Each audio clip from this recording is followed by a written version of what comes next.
আরে কি করছেন? ছাড়ুন! আরে এসব কি হচ্ছে?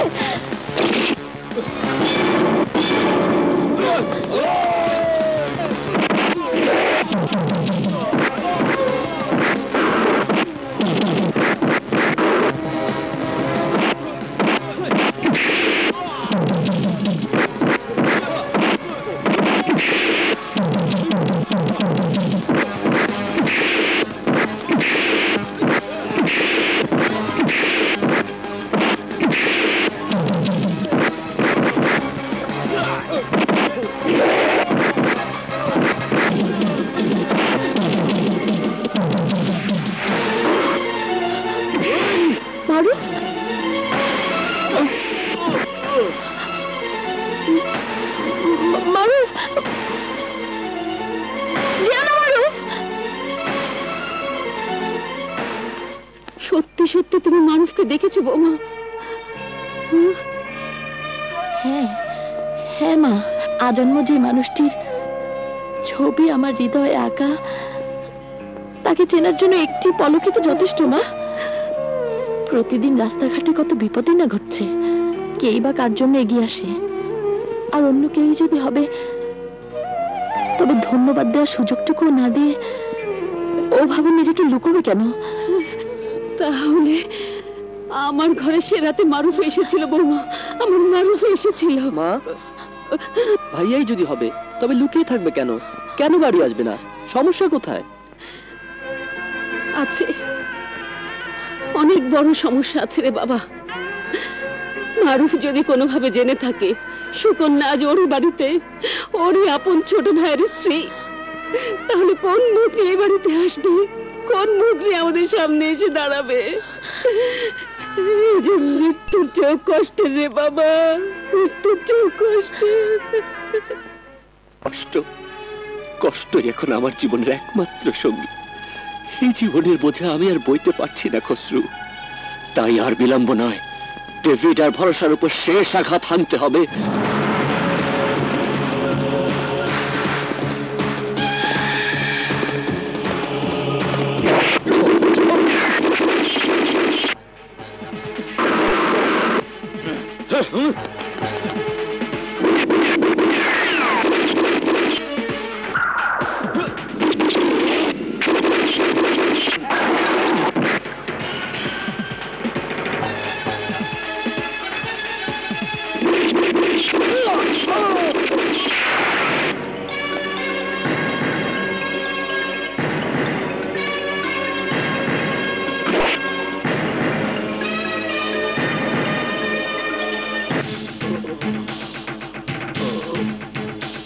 ভাই, আমি আর পারছি না।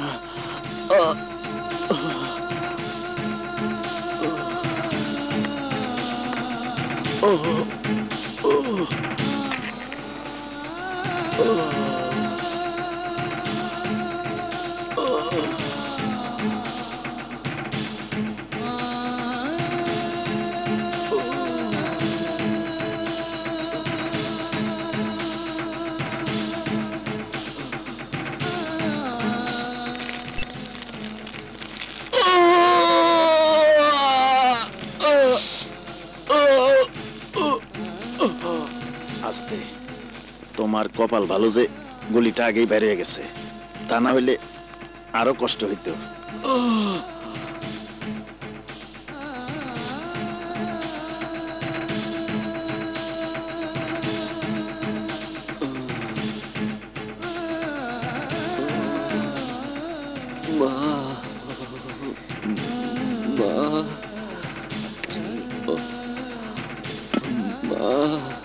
খসরু, মারুফ বাবাজির যা অবস্থা, বিষয়টা অন্তত ওর মায়ের জানানো উচিত। হায়াত মাউতের কথা তো কম যায় না। তুই ওর মায়ের একটা ফোন কর।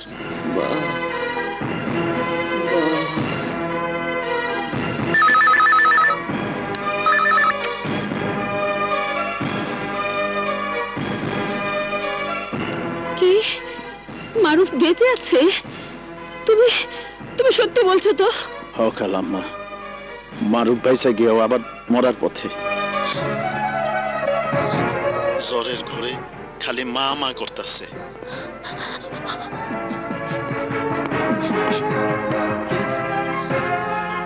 এখন কোথায়? আপনি মহাখালী আমতলা বস্তিতে আসেন, সেখান থেকে করিম চাচা আপনার নিয়ে আসবো। আচ্ছা চলো।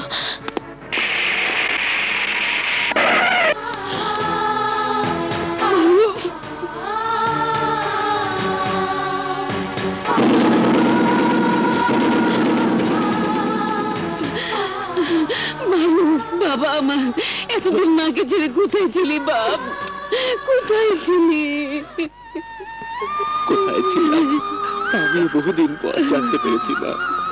এক পাখি শিকারী আমাকে অজ্ঞান অবস্থায় সেই জঙ্গলে পেয়েছিল। কয়েক মাস পর যখন আমি সুস্থ হয়ে উঠলাম, তখন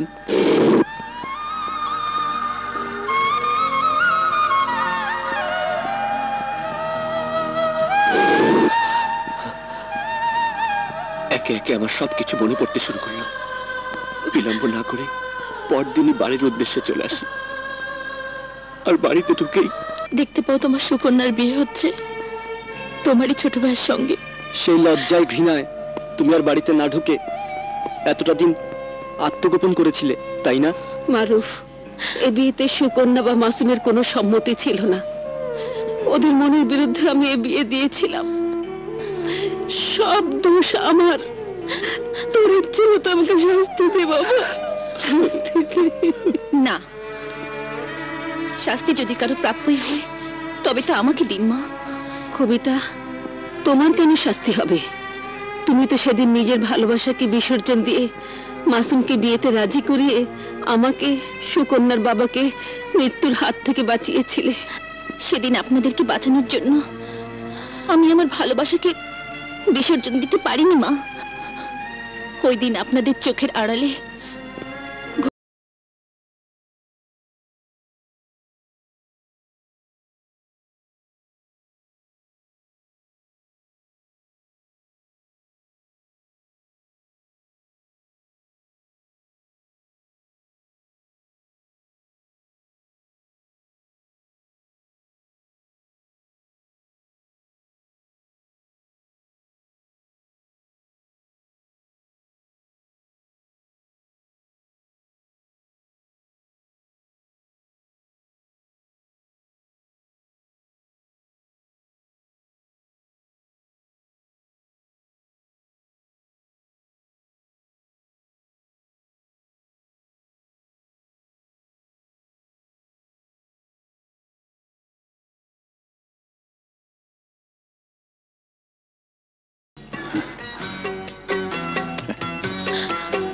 অনেক হয়েছে বাবা, এবার বাড়ি ফিরে চলো।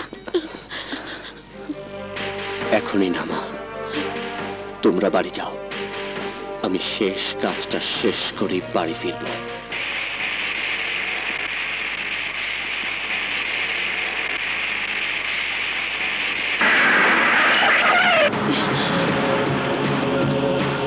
এসব কি? এরা কারা?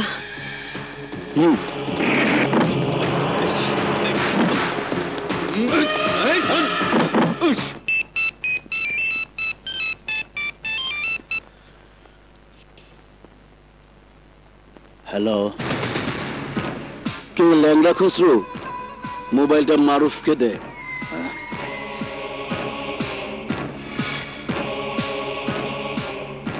হ্যালো। হ্যালো মারুফ সাহেব, হাউ আর ইউ?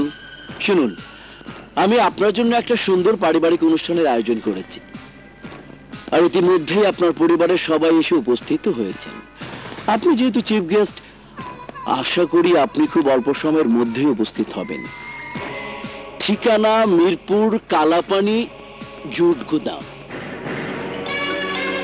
আর হ্যাঁ শুনুন, এইসব পারিবারিক অনুষ্ঠানে আবার পুলিশকে দাওয়াত দিবেন না কিন্তু, তাহলে তো বুঝতেই পাচ্ছেন। With your good luck, by.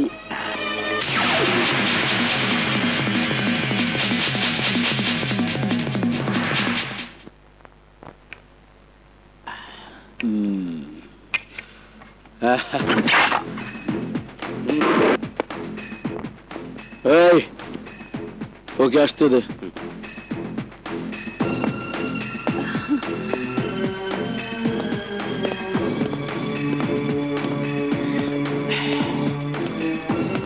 Welcome welcome. আসলে সামনাসামনি না দেখলে কেউ বিশ্বাসই করবে না যে আপনি বেঁচে আছেন।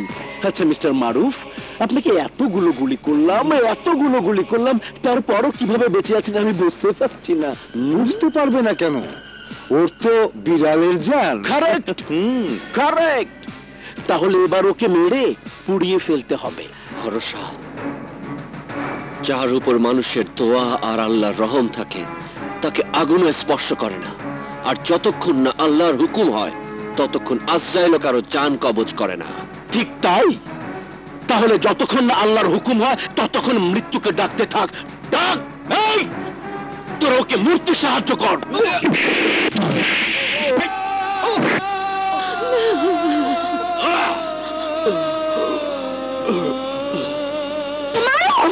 ভাইয়া, ভাইয়া,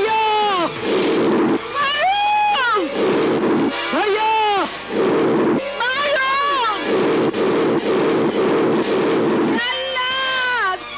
তুমি আমার মারুমকে বাঁচাও আল্লাহ। ওঠ বাবা, ওঠ।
আল্লাহ, তোমার কাছে হাজার শুকর।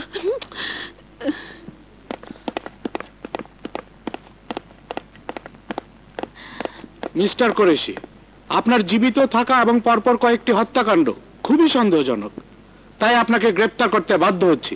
Arrest him. চলুন।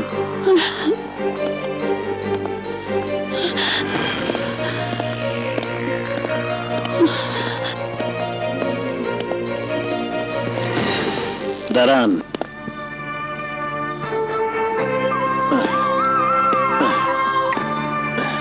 স্যার, মারুফ ভাই কোনো খুন খারাপি করে নাই, সব খুন আমি করছি।